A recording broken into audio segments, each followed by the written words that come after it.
Hello guys, our today's topic is about rape text. Yamunoona pama newspaper, pama magazines, etc. So chekutanga unogadzira background rako. Wakadzira background picture rako rinofanira kunge rine quality inenge rinani inonyatsooneka.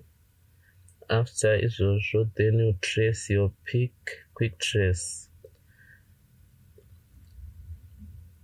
After trace a picture rako unoribreaka then worigadzira kuti one outline, then remove a color.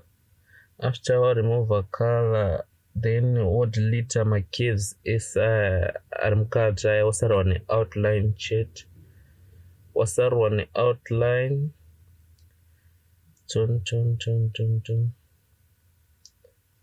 then delete wasarwa neoutline then you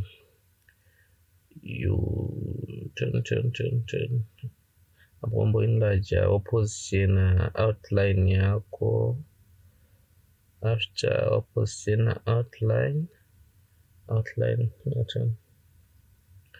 then outline into position.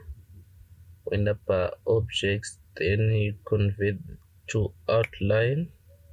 What converter to outline, then pan that to, then drag up against text flows right, then you move a text yako kuendesa pani outline yako, boom, then you see the text there to shape pani outline yedu wotoposition a text yako.